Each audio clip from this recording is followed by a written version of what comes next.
Bienvenue à Virage. Aujourd'hui à l'émission, nous avons en studio le Kia K4. En compagnie de Marc Bouchard, on fait la revue du Salon de l'Auto de Montréal. Déjà, les salons ont commencé. On va se déplacer là-bas. On a aussi Patrice Ouellette qui va venir analyser le marché en 2025. Est-ce que la voiture électrique va, oui ou non, percer? On en parle avec Patrice. On a beaucoup de nouvelles de l'industrie avec Marc Bouchard et on répond aussi à vos questions. Tout cela à Virage dans un instant. Virage Auto est propulsé par IA Assurance Auto et Habitation.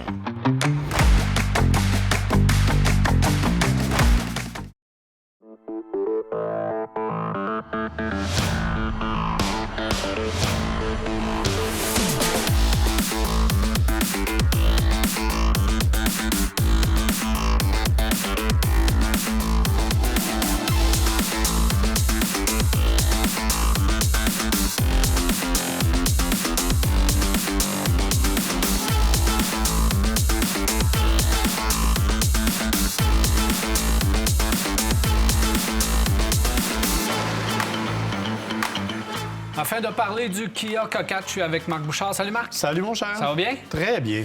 Alors, nous avons en studio la Kia K4, voiture vraiment intéressante parce que c'est un segment qui est abandonné par l'industrie automobile. Kia décide de demeurer dans ce segment-là. Oui, on abandonne 3 autres véhicules, là, la Forte qu'on abandonne, la Rio et la K5. Oui. Qui est un petit peu plus grosse, un petit peu plus haut de gamme, mais on a décidé de l'abandonner et on la remplace par la K4. Donc, elle a quand même des gros souliers à chausser, cette nouvelle voiture, beaucoup de pression. Et pour ce faire, bien, on a osé un petit peu au niveau de design. On a décidé d'aller ailleurs. Et, bon, je pense que la plupart des gens aiment, il y en a qui aiment moins.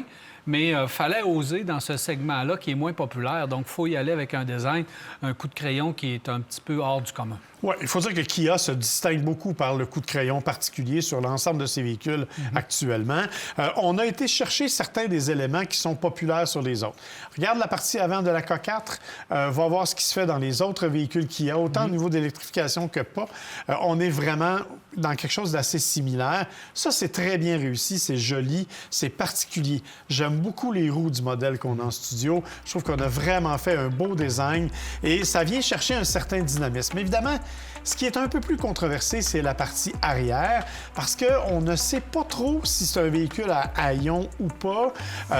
C'est une berline avec un arrière un peu surélevé, un peu gonflé, une petite fenêtre à l'arrière, ce qu'on voit très, très, très rarement dans des véhicules de cette nature-là. C'est parfait pour la personne assise à l'arrière parce que la visibilité est meilleure. En revanche, au niveau de la conduite, visibilité 3/4 arrière un peu plus difficile. Alors, on a vraiment des éléments de toute nature. Je t'avoue, et tu sais que moi, j'aime les véhicules normalement pas très ordinaires. Celui-là n'a pas encore conquis mon cœur, je suis obligé de te le dire. Par contre, il faut lui reconnaître l'efficacité du design qu'il y a. Et tu regardes, c'est une ligne fluide. On n'est pas loin de... Tu parlais de la K5, si tu regardes la partie arrière... K5, Stinger à la limite un peu. On a vraiment été chercher des éléments un peu partout et ça lui donne une présence musclée, ce qui est assez rare dans le segment des compacts de cette nature-là, parce que, tu l'as mentionné, les concurrents... C'est conventionnel, Oui, c'est assez. Bien, il y a Mazda là, qui met là, la Mazda 3, un jour, va finir par changer. Donc, on est vraiment dans quelque chose de différent. Il faut aussi dire que, pour le reste, au niveau de la mécanique, tu l'as mentionné, ça vient remplacer, c'est très proche de la Hyundai Elantra, même motorisation, celle qu'on a en studio a le 1.6 turbo, un moteur qu'on connaît bien. Moi, j'étais un fan de la Forte. Je t'avoue, j'ai vécu des expériences particulières, j'ai même fait un rallye au volant de la Forte. C'est un véhicule que j'aimais beaucoup pour sa solidité. J'aime le fait qu'on a été capable de transposer ça dans la K4 aussi. On a cette même sensation de solidité-là avec le véhicule, et ça, pour moi, c'est une belle réussite. Oui, solidité. Moi, il y a des éléments qui m'ont vraiment impressionné sur le véhicule. D'abord, le 1.6, depuis le début, la douceur de ce petit moteur-là, c'est incroyable. La performance est quand même honnête. Ça, c'est une bonne chose. On ne l'a pas jumelé avec une double embrayage, mais une transmission automatique à 8 rapports, ce qui adoucit encore le système motopropulseur. L'insonorisation à l'intérieur du véhicule, quand tu fais de la route, c'est quand même impressionnant pour une voiture de cette catégorie-là. Ça fait que ça, c'est encore un point vraiment intéressant. Le confort est correct. C'est pas un confort à tout casser, mais c'est correct. correct lorsqu'on fait de la route. Et l'aménagement intérieur, bien, ça devient quasiment commun, là, mais avec tous les écrans, c'est bien fait. Le système est bien aussi disposé. Les boutons, on a gardé et conservé quand même pas mal de boutons à l'intérieur du véhicule pour le chauffage, la climatisation et tout ça. C'est un bon point. Siège chauffant, volant chauffant également. Mais le volant chauffant à 2 étages. L'ouverture du coffre avec le pied, qu'on peut faire ça dans la catégorie, c'est quand même pas commun.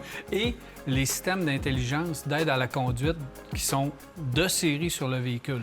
Régulateur de vitesse intelligent, système anti-collision, etc. C'est ça la beauté de ce véhicule-là, c'est qu'il arrive très bien équipé. Évidemment, nous, on a la version la plus haut de gamme, là, la GT Line avec tout ce qui vient avec. Mais même en de série, c'est un véhicule qui vient bien équipé. Il y a un autre moteur, le moteur 2 litres, qui est là normalement, qui lui vient avec la IVT, là, la transmission à variation continue.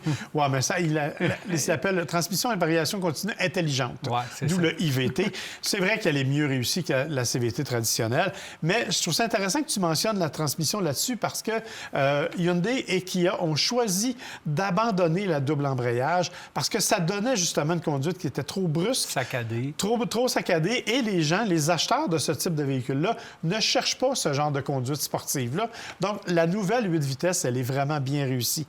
Autre détail que tu as mentionné, mais que tout le monde a souligné, et ça, c'est rare parce que chez les journalistes, on ne s'entend pas nécessairement entre nous, mais tout le monde a souligné la qualité de l'insonorisation dans ce véhicule-là. Ils ont vraiment fait un effort. C'était une des faiblesses de la Forte au préalable. On entendait à peu près tous les bruits de roulement. Dans ce cas-ci, c'est pas ça du tout. On est dans quelque chose de silencieux. Tu l'as mentionné, système d'infodivertissement qu'on commence à connaître assez bien du côté de chez Kia. Bref, c'est réussi et c'est pas si cher.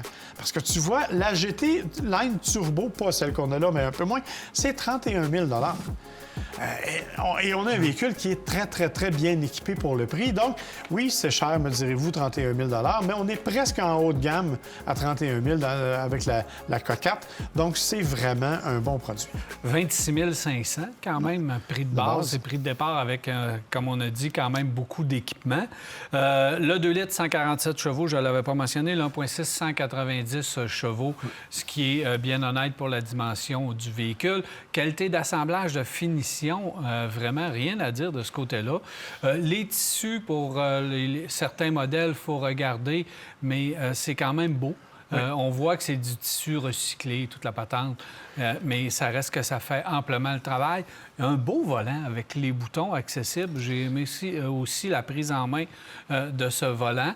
L'économie de carburant, l'hiver, moins 10 à peu près, j'étais à peu près à 7 litres au 100. Ce qui veut dire en plein été, tu descends ça à 6. Tu peux sauver au moins 1 litre au 100 en plein été sur la grande route, il n'y a aucun problème. Vous allez faire même encore moins que ça. Donc, dans l'ensemble, je suis content qu'on conserve le véhicule dans ce segment-là parce que c'est pas tout le monde qui va avoir des sports utilitaires. Tu dois t'en aller dans le Seltos où tu choisis ce véhicule-là. Il n'y a pas d'autres véhicules. Il y a peut-être le Niro. Le Niro qui est là-dedans. Mais c'est beaucoup plus petit parce qu'il y a de l'espace dans la valise de ce véhicule-là. Énormément d'espace. La silhouette étant en fait de cette nature-là, c'est 600 quelques litres d'espace, qui est quand même impressionnant pour une berline compacte, il faut le dire, c'est plus grand que ce que sa cousine Elantra est capable de proposer. Donc, oui, et ce que j'ai aimé, on n'en a pas parlé beaucoup, c'est quand même agréable à conduire. C'est-à-dire qu'on n'a pas l'impression qu'on est dans un véhicule qui offre des compromis. Il y a quand même une conduite qui est solide, qui est agréable. Sincèrement, à part la couleur, peut-être, là, pour laquelle je suis moins certain, c'est un bon véhicule. Ça, tu peux choisir. C'est pas un défaut caché, ça. Alors, tout est là pour ce véhicule dans ce segment. Alors, à un prix quand même raisonnable dans le marché actuellement. On va voir le succès parce que je pense que sa concurrente la plus proche, c'est l'Elantra. Donc, c'est dans la même famille. C'est direct. C'est les mêmes motorisations, c'est les mêmes... Les différences se font au niveau de la silhouette, au niveau des groupes d'équipement, puis encore une fois, c'est pas mal proche. Sinon, il reste quoi? Bien, il va rester... On a parlé de la Mazda 3, qui est une vieillissante. Il y a la Toyota Corolla qui est dans le même créneau à peu près, mais encore une fois, on est beaucoup moins équipé pour le même prix. Honnêtement, elle a un bel avantage dans son créneau, c'est certain. Étonnant qu'on n'a pas d'hybridation, on n'a pas de traction intégrale. Donc ça, c'est probablement dans... dans Je ne sais pas si ça va la venir. mise à jour ou que ça va arriver l'année prochaine. Mais là, on n'a pas de version hautement sportive non plus, donc Non. des Donc, roues, c'est la GT Line qui est la plus grande. C'est ça. À 190 chevaux, là, c'est la plus puissante disponible. Mais tu remarqueras que l'Elantra non plus, on n'a pas d'hybridation, on n'a rien. Alors, je ne suis pas certain qu'on veut se tourner pour ça, pour ce type de véhicule-là vers l'hybridation. Marc, va mettre ton veston. Oui, On s'en va au salon. bien sûr, on sort. Au retour de la pause, on s'en va au salon de l'Auto de Montréal. Car Expert, l'expert carrossier, vous a présenté cet essai routier. Car Expert à la fine pointe de la carrosserie.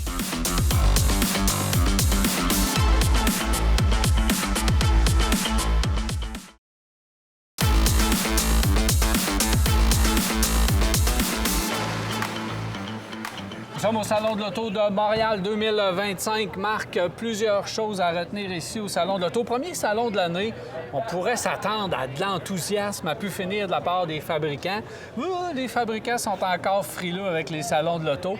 On le remarque ici au Salon de l'Auto de Montréal. Par contre, ce que je remarque, avant qu'on commence à parler des nouveautés sur place, je remarque que c'est un beau salon. Je remarque que les fabricants ont quand même mis, ceux qui sont présents, puis il y en a beaucoup, ont quand même mis pas mal d'efforts dans leur remplacement, dans leur kiosque. Et c'est comme le retour des beaux kiosques là, dans les salons de l'auto. J'espère que ça va se poursuivre, mais je suis au moins content de qu'est-ce qu'on voit. D'accord avec toi, parce qu'effectivement, on a l'impression que le salon a retrouvé un peu son format pré-pandémie.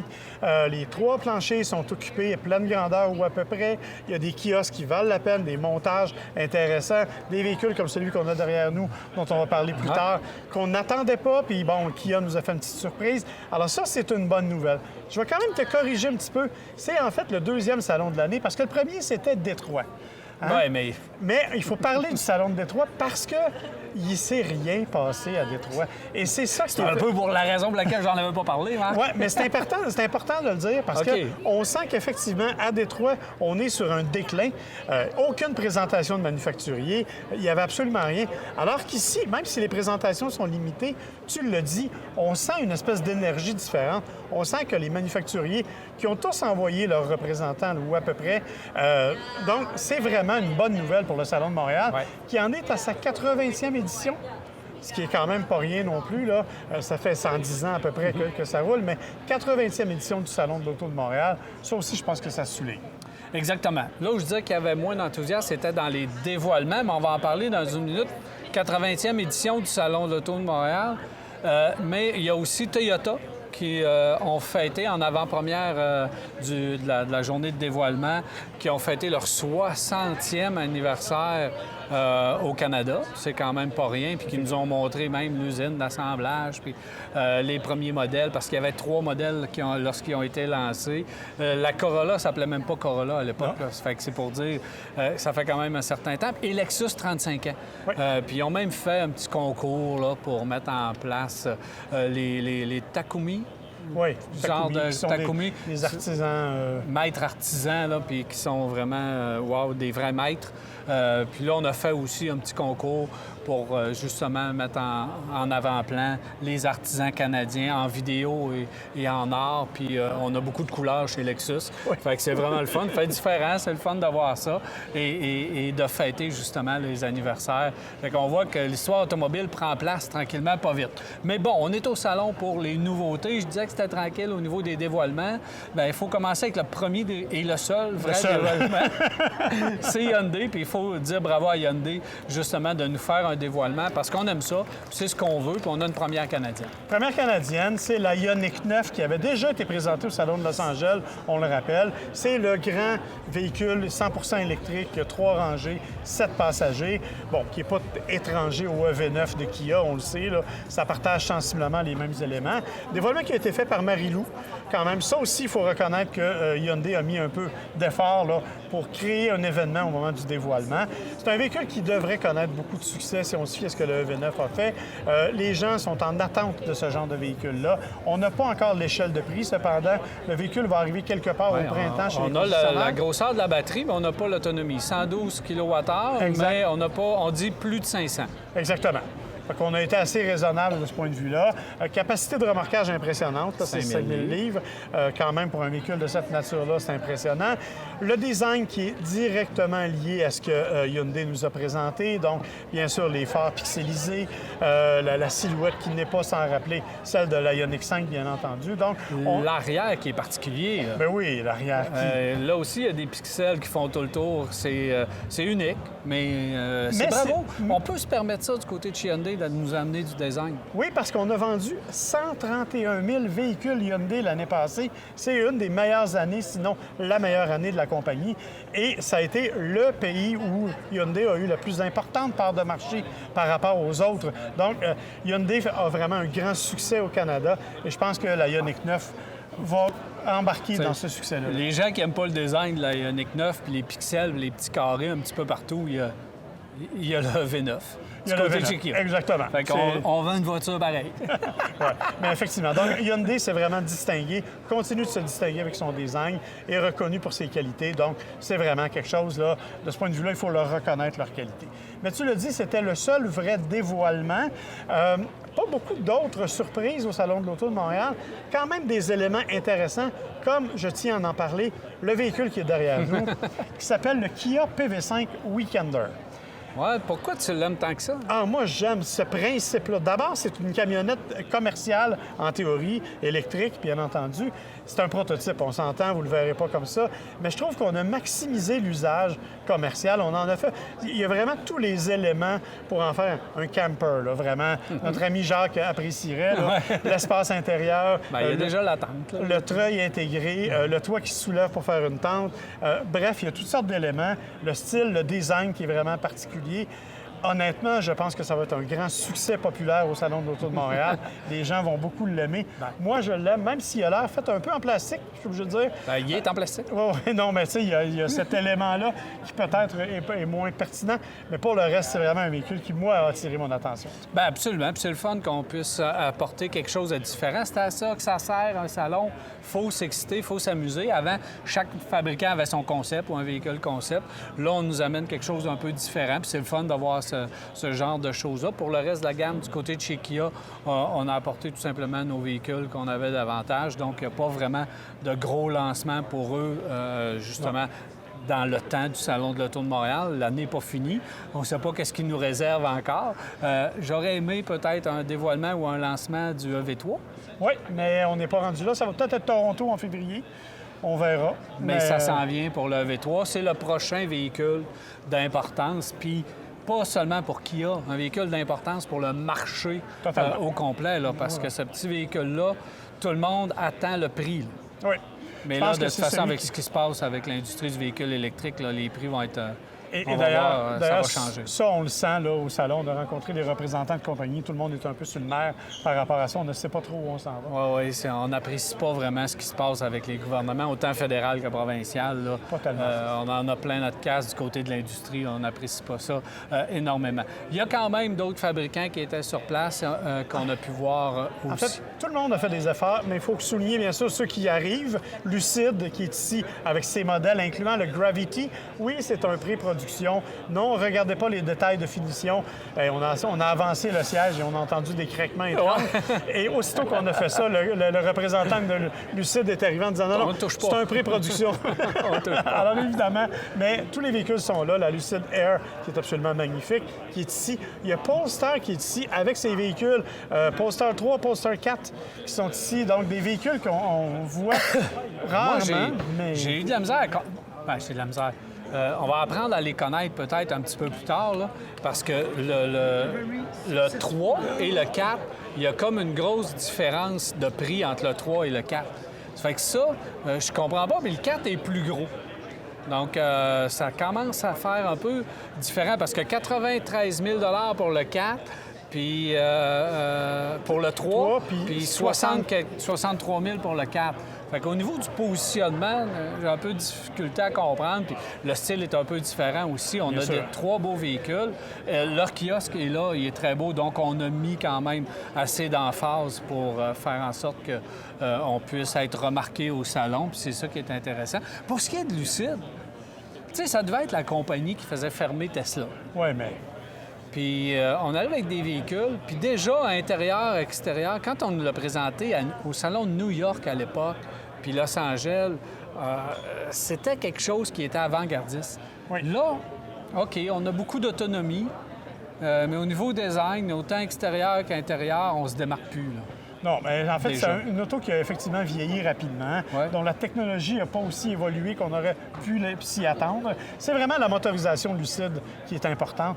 Le reste, il y a un petit peu de retard à rattraper. Ben, Puis, t'sais, ils font la des véhicules pure qui fait sont... quoi? Elle va faire 740, Ouais. on nous promet 740 Ouais. km d'autonomie, alors qu'on nous promettait du 800 et 1000 lors du dévoilement.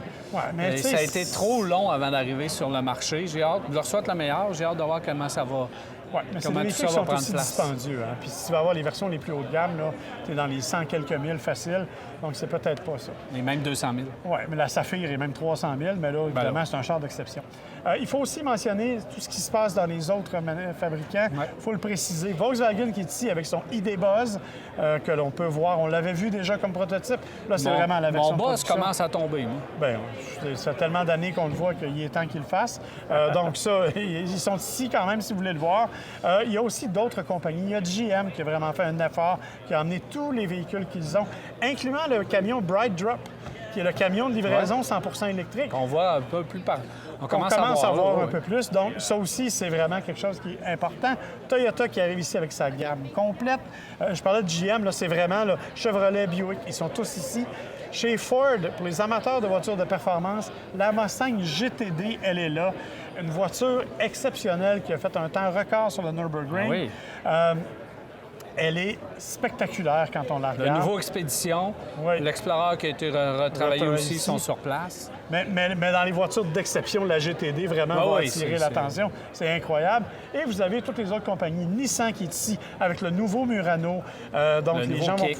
Le nouveau Kicks qui est là. Bref, il y en a tout plein qui sont ici. Mercedes-Benz, le retour des Allemands. Mercedes-Benz qui est là. Donc ça aussi, c'est important parce que on était absent, on l'avait manqué. Et bien entendu, il y a les exotiques pour lesquels j'ai, je l'avoue, un peu moins d'intérêt. Très Ah, honnêtement. mais c'est- C'est le fun à voir. Quand t'es jeune, quand t'as du monde, quand C'est ça. c'est le fun de... Les Lotus McLaren, c'est beau. Et il y a la célèbre collection. Stellantis, c'est là aussi. Oui, Jeep. c'est vrai. Je suis en train Tu sais, d'oublier Jeep, Stellantis. sur place, puis ils ont fait des efforts, puis ils ont monté un Wrangler dans les airs et ils tout. ont le Charger Daytona EV, qui est mon coup de cœur absolu, oui, ça, que ça, j'adore en termes de J'ai look. déjà hâte de l'essayer, celui-là. Moi aussi. Donc, Stellantis est là. Et il y a la collection de Luc Poirier. Ouais. Il y a un certain nombre de Ferrari, dont 12 nouveautés. Je vous avoue C'est très... compliqué de partir travailler le matin, lui. C'est ça. ouais, c'est- Lequel je prends? Je vous avoue qu'il faut vraiment être un connaisseur peut-être là, pour faire la, Oui, la ça nuance prend- entre c'est- chacun. c'est niché, mais c'est ce sont c'est de beaux spectaculaire. véhicules qui sont très spectaculaires. Donc, un salon qui est intéressant parce qu'il est très grand public. Un salon qui va permettre aux gens, justement, d'entrer en contact avec les véhicules les plus courants, d'avoir quelques nouveautés aussi, mais ça vaut la visite. Moi, j'aime les salons de l'auto. Je suis un vendu de salon de l'auto. Alors, je Ouais, peux pas il faut reprocher dire le salon. bravo. J'aime ça voir, tu sais, Nissan, des beaux kiosques. Stellantis, c'est un beau kiosque. J'aime ça revoir des beaux kiosques, revoir de la lumière aussi au salon, parce que, bon, dans les dernières années, c'était sombre, puis on n'aimait pas ça. Fait que là, on voit de la couleur, on voit de la lumière. Fait que c'est bravo pour ce salon-là. Ça met la table pour notre salon à Québec au début mars, qu'on Effectivement, manquera c'est pas. bientôt dans quelques semaines. Ça va vite, ça va vite. Merci, Marc. Ça fait plaisir.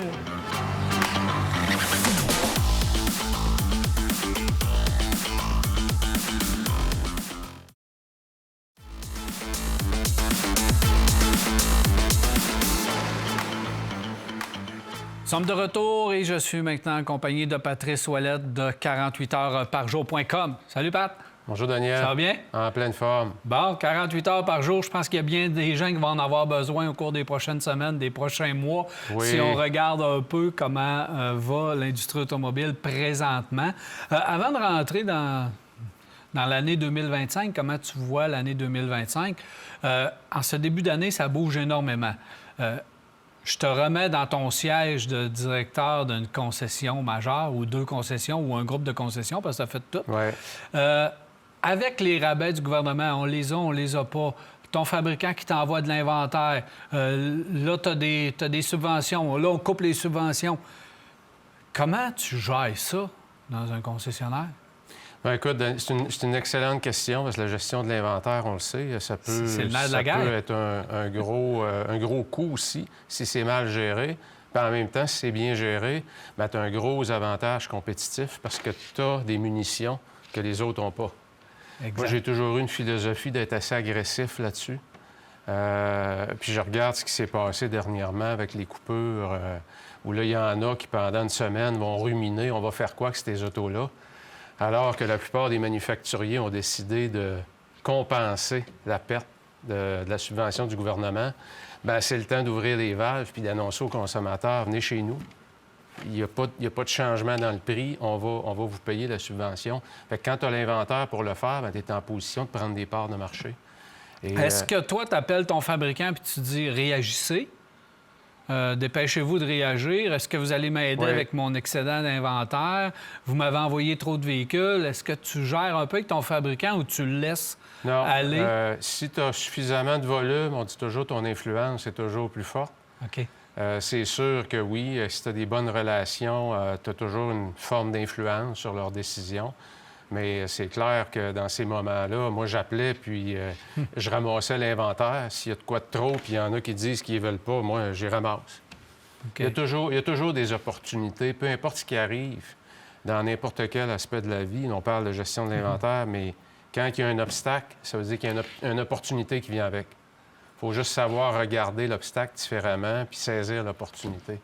Donc, il y en a qui vont saisir l'opportunité, puis il y en a qui ne le feront pas. Il y en a qui vont se demander comment est-ce qu'ils vont passer à travers ça. Pendant ce temps-là, il y en a d'autres qui vont prendre des parts de marché. Dans ton analyse, que tu regardes le marché présentement, si on se tient seulement à la voiture électrique, qui va bien s'en sortir dans les prochains mois?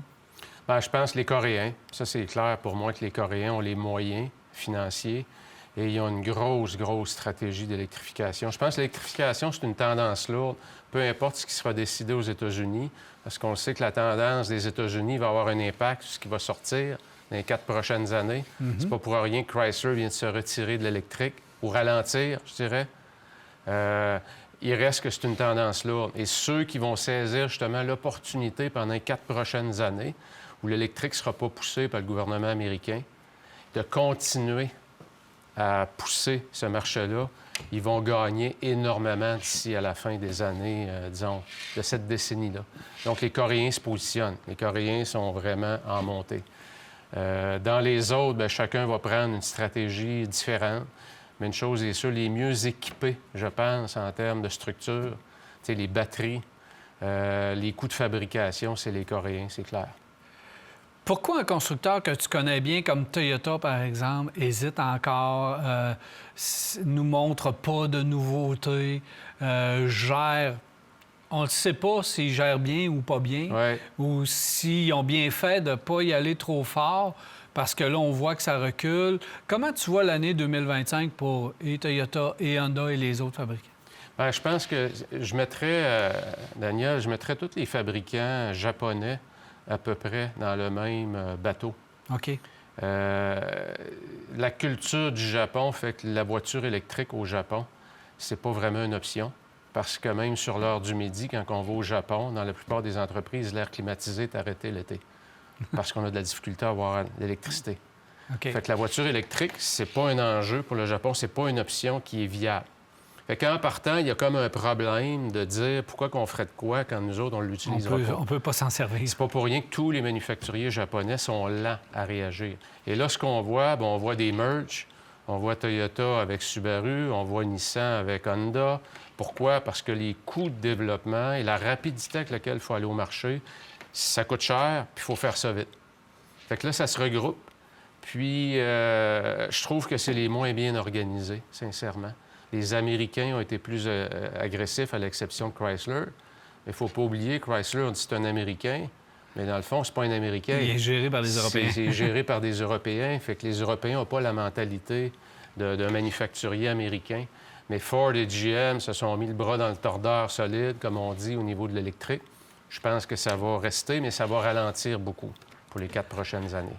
Est-ce que 2025 sera l'année des décisions et des grandes décisions? Est-ce qu'en 2025, on va se positionner pour de bon ou ça va être encore une année comme 2023-2024 d'études de marché? Moi, je pense, Daniel, 2025, qu'il va y avoir un ralentissement assez important de la production des voitures électriques.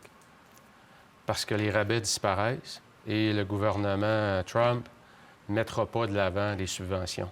Fait qu'on va continuer à en faire. Il y en a qui vont devenir plus agressifs. Je pense que les Coréens vont être plus agressifs.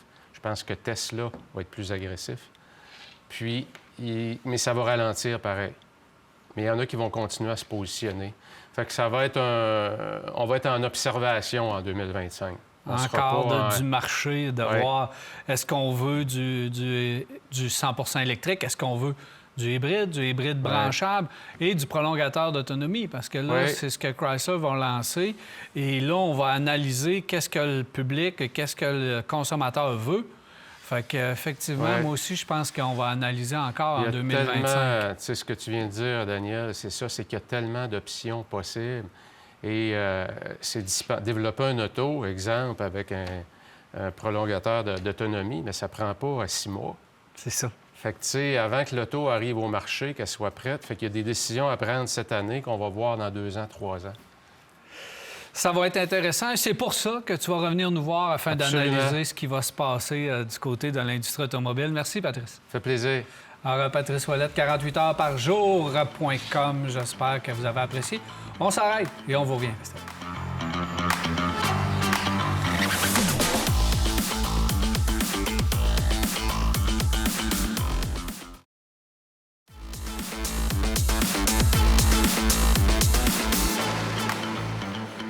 Nous sommes de retour. C'est maintenant le temps des nouvelles de l'industrie. Alors, Marc, plusieurs nouvelles. Ça bouge dans le monde de l'automobile, évidemment. Donc, on a plusieurs nouvelles. En fait, plusieurs nouvelles, dont celle d'Acura. Tu sais qu'Acura va nous arriver avec le ADX bientôt, un petit VUS qui partage sa motorisation avec l'Integra. Mais Acura a aussi annoncé qu'il voulait ramener le nom RSX. Bien, c'est... Écoute, ça serait un sport utilitaire. Un multisegment électrique. Oui, mais c'était une petite voiture sport, la RSX. Je suis d'accord. Arrêtez de faire n'importe quoi avec vos noms, en tout cas. Je ne recommencerai pas là-dessus, mais je suis pas de bonne humeur encore une fois avec ça. Moi, ça, j'avoue, je suis rarement d'accord avec toi, mais celui-là, je suis d'accord. Ça fait 2 fois en 2 jours, ça va pas bien. Honnêtement, je trouve que le RSX n'a pas d'affaire sur un multisegment. C'était justement une petite voiture agréable, dynamique, sportive. Et là, on arrive avec un multisegment électrique. C'est complètement dénaturé, le produit. Écoute, les gens d'Acura veulent absolument fournir une gamme plus étoffée. L'ADX va les aider parce que ça va être beaucoup moins cher que la RDX. Donc, ça va nous aider à être plus accessible. Mais là, avec la RSX, en tout cas, on n'a pas plus de détails. Attendons et espérons qu'on change d'avis au niveau du nom. Parce que dans les DX, là, tu peux y aller, tu peux t'amuser avec ça.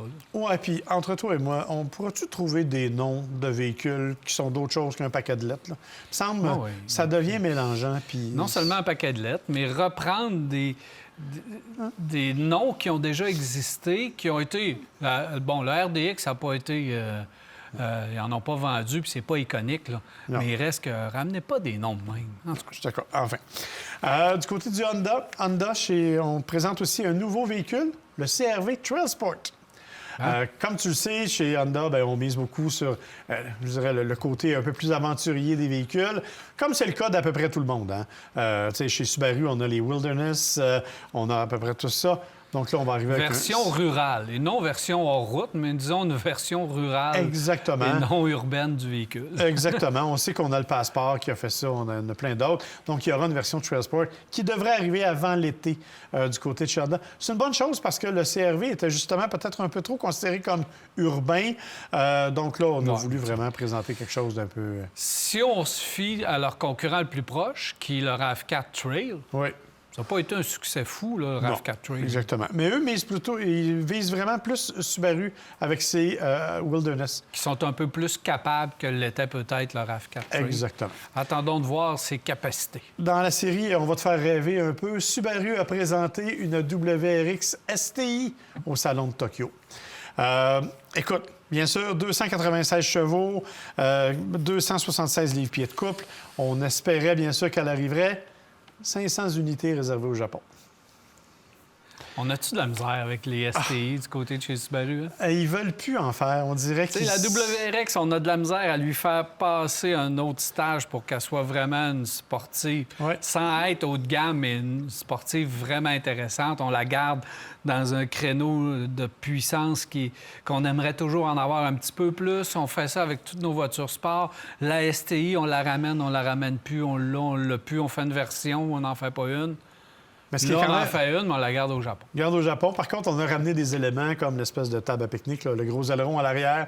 Bon, on veut ramener ça. On a essayé de jouer un peu cette carte-là, mais ça ne sortira pas du Japon, malheureusement. En tout cas, pas pour le moment. Tu sais, on a 4 roues motrices, on a une super voiture, on n'est même pas capable de toucher le 300 chevaux, alors qu'Honda le fait avec une traction. C'est ça, avec son véhicule à traction, c'est une Tipper. Oui, mais une Tipper, c'est... Honnêtement, la Tipper, c'est particulier. Il n'y a pas grand-chose d'autre dans le mais monde. l'Integra, on le fait aussi. Oui, mais c'est la même mécanique, là, mais... Enfin. Tes amis de Volkswagen, tu sais que tu comprends pas leur plan? Non. Personne ne le comprend. Ça a été le cas de la ID7 qu'on a reportée. Écoute, on a fait un test en conditions particulière, je te dirais, chez Porsche, avec la Volkswagen ID7. Imagine, on a fait 941 km. T'as dit chez Porsche. Chez Porsche, non. OK, c'est Porsche qui a... OK. Au centre de recherche Porsche. Écoute, 941 km avec une seule recharge sur la ID7. Mais WLTP. WLTP, mais à 29 km/h. 29. Alors, Il y avait-tu 2-3 autos en arrière qui appuyaient sur la...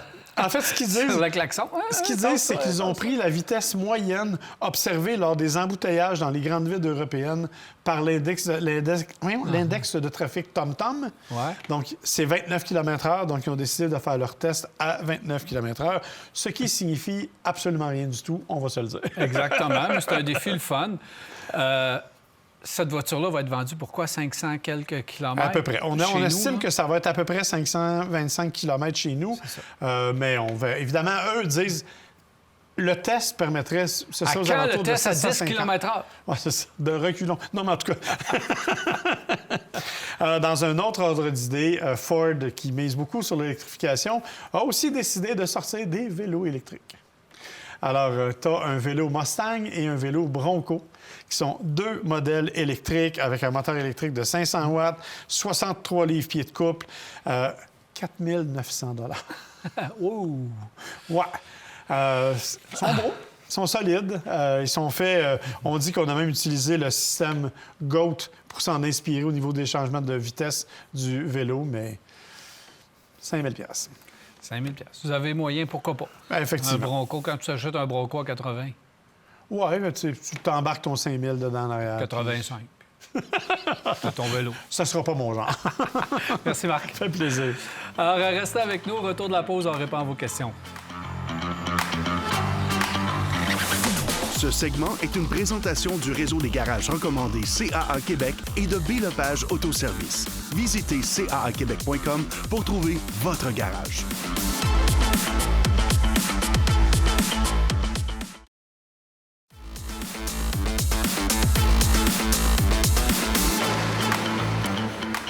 Voici de retour 670-9078, poste 230 ou encore virage@telmac.tv ou via notre Facebook pour nous poser vos questions et commentaires. Merci de le faire en grand nombre. Malheureusement, on n'a pas le temps de répondre aux questions de tout le monde, mais quand même, on va essayer d'en faire le plus possible, Marc. Alors, il y a Marcel qui dit « Un Ford Maverick 2022 ». Okay. Il y en a déjà des véhicules d'occasion, il me semble que ça vient de sortir. Un XLT 2 litres, le modèle le plus vendu, 35 000 km, on demande 35 000. Pour du long terme, je prends soin de mes autos. Ben oui, je pense que pour du long terme, le moteur 2 litres n'est pas un moteur à problème. Le Maverick, jusqu'à maintenant, a de très bonnes reviews après quelques années d'usage. Donc, c'est pas en soi un gros problème. Puis si on en prend soin en plus, ben regarde, ça sera pas un problème, effectivement. Là. Le 2 litres ainsi que la transmission, c'est du connu. Donc, il n'y a aucun problème. C'est ce qui est utilisé avec... l'Escape, on l'utilisait aussi du côté de chez Lincoln. Donc, même dans le Edge, qu'on oublie tout le temps. C'est vrai. On l'utilisait là aussi. Donc, moteur, transmission connu, mécanique connue. Donc, avec le format, occupez-vous de votre carrosserie pour la rouille, autant sur la peinture qu'en dessous, puis vous allez pouvoir l'avoir très longtemps. Auto électrique, je regarde Mach-E ou EV6, même Ioniq 5, sont presque au même prix. C'est des tractions intégrales. C'est en location 4 ans. Dès le départ, donc, en location 4 ans, ça ne change absolument rien l'un ou l'autre. C'est vraiment une question de choix. Vous avez là 3 véhicules qui ont 3 conduites extrêmement différentes. La Ioniq 5, bien sûr, c'est un petit SUV. Il y a peut-être plus de place à l'intérieur. Il faut aimer le style. La EV6, ça se ressemble un peu aussi. C'est la même architecture 800 volts. Donc, vous avez l'avantage d'une recharge qui est beaucoup plus rapide que dans le cas de la Mach-E. Je vous avoue que moi, j'aime beaucoup conduire la Mach-E en revanche. Je trouve que c'est celle qui se conduit peut-être le moins comme un véhicule électrique et le plus comme un véhicule standard. Mais la Mach-E, on le sait, a eu des problèmes. Problèmes au niveau de la pompe à chaleur, même si elle est là maintenant. On a eu des problèmes en hiver. C'est ça. Mais ça semble bien là, depuis un certain temps. Oui, absolument. Il n'y a plus de problème. On a réglé pas mal connus. tous nos problèmes. Tu sais, là, moi, au niveau du design, du style, c'est la EV6 pour moi, là, intérieur, extérieur. Vraiment un beau véhicule. Mais les 3 véhicules, vous allez essayer, puis vous allez voir dans laquelle vous trouvez le mieux. Ouais. Plus confortable, l'environnement, la visibilité, etc. C'est votre choix en location. Moi, je n'ai pas de terme. La EV6 et la Ioniq 5, dans les versions traction intégrale, va vous donner un petit peu plus d'autonomie. Oui, c'est ça l'avantage. Mais je suis obligé de dire que pour une fois, on n'est pas d'accord. Moi, le V6, ce serait mon 3e choix dans les cas. Porsche 718, donc décapotable pour le printemps qui s'en vient. Est-ce qu'il y a un équivalent sur le marché de cette petite voiture-là? Moi, j'en vois pas. Il n'y a rien d'équivalent. Pas à ce prix-là, en tout cas. Au niveau des Roadsters, 718, cabriolet, sportive, légère. Fun à conduire. Il n'y a pas grand-chose. Garde sa valeur de revente comme ça se peut pas. Si vous êtes dans les budgets beaucoup plus élevés, vous allez pouvoir en trouver, bien entendu. Là. Mais à ce prix-là... On parle d'un véhicule neuf. Oui, c'est ça. Mais c'est ça que je dis. Mais je veux dire, dans les budgets plus élevés, oui, les véhicules de luxe, il y en arrive quelques-uns, des Roadsters. Mais autrement, il n'y a pas grand-chose. Tu sais, même Mercedes ont quoi? BM ont quoi dans cette... Il n'y a pas grand-chose. La SL, la CLE Cabrio, mais qui c'est beaucoup plus gros. Là, ça, je te pas dis. dans les mêmes... tu peux toujours aller vers la Aston Martin Vantage. Sur son île, cette 718. La Aston Martin Vantage qui va sortir son Roadster avant la fin de l'été. Mais là... on n'est pas dans le même budget. On se calme le budget. Mais là, moi, je me demandais un concurrent. J'ai hâte d'avoir la dimension, si ça va être... Ouais. C'est pas une MC20 non plus. Là. Non, absolument pas. Là. Maserati.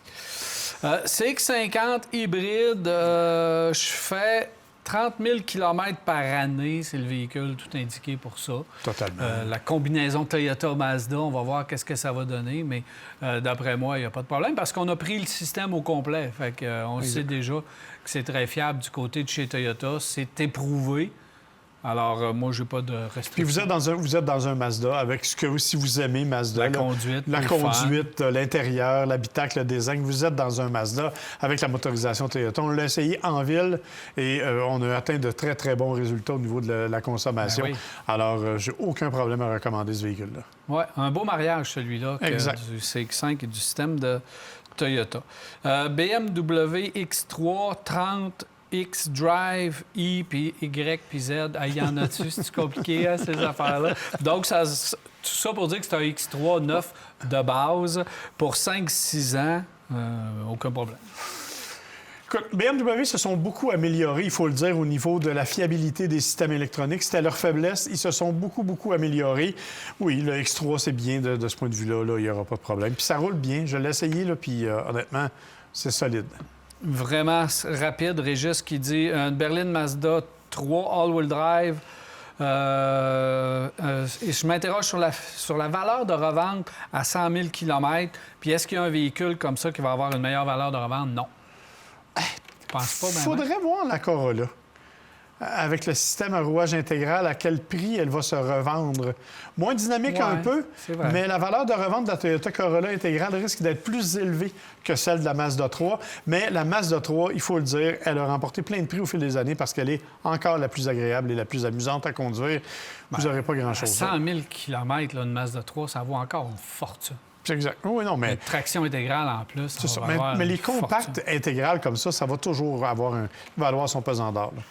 Marc, il y a Simon, un habitué. Merci, Simon, de nous poser des questions et des commentaires de façon régulière.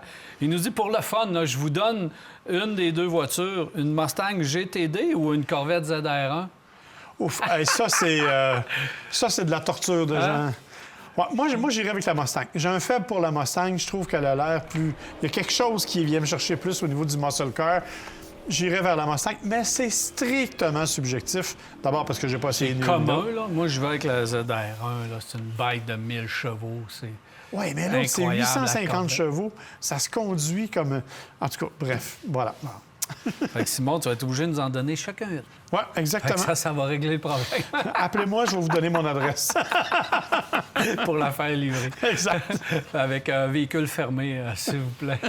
Merci, Marc. Ça fait plaisir. Alors, voilà, c'est déjà tout pour Virage. J'espère que vous avez apprécié. On se reparle la semaine prochaine pour un autre Virage. Bonne semaine.